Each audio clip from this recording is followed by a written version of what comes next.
Hi guys! It's me again, Mrs. B. And for today's video, ito na nga yung aming Bohol trip. Itutuloy na natin. First up, syempre, Chocolate Hills. We're here at Bohol. Ayan ang Chocolate Hills.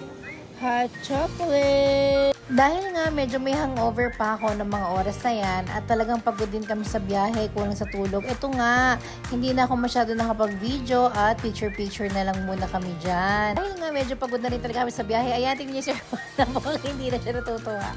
At si Mr. B, antok na antok. Wasted na talaga ang day 1 namin sa Bohol. Pero still, enjoy lang.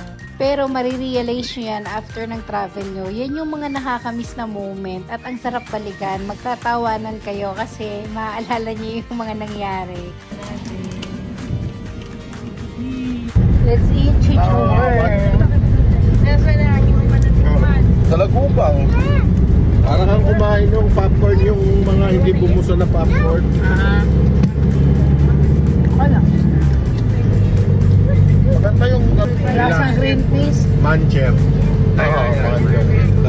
Grabe talaga itong Cebu Bohol namin na travel. Talagang adventurer at ayan nga, ginabi na kami sa daan. So, nag-decide kami na kumain na lang dyan sa madadaanan namin.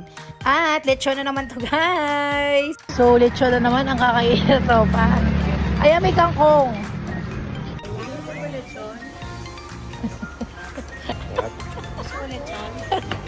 Ano ba mo order dito? Lechon.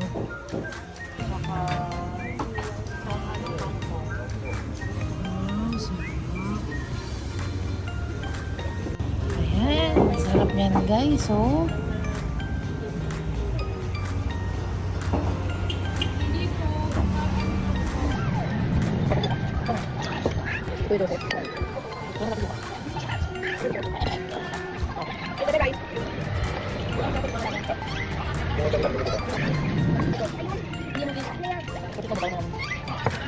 Ayan, ang sarap ng kain namin guys dito. At sa Cebu and Bohol, hindi talaga uso ang sauce sa lechon. Ang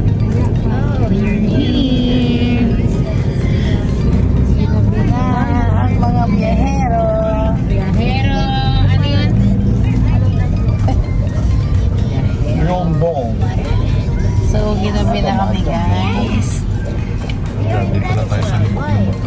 Papunta na kami dun sa hotel, ginabi na kami. Parang madilim talagang traveler's era. Kasi mapunta sa beach. Finally, after 20 years, ayan, makakapagpahinga na. Oh, pero wait lang, tignan nyo naman tong bumugad sa amin. Napakadaming seafoods. Syempre, nandito na kami sa By the Beach. Malapit na kami sa beach, guys, at ang sarap ng food. Abangan sa susunod na vlog. Bohol Adventures naman tayo. Ayun lang. Thank you for watching. Bye!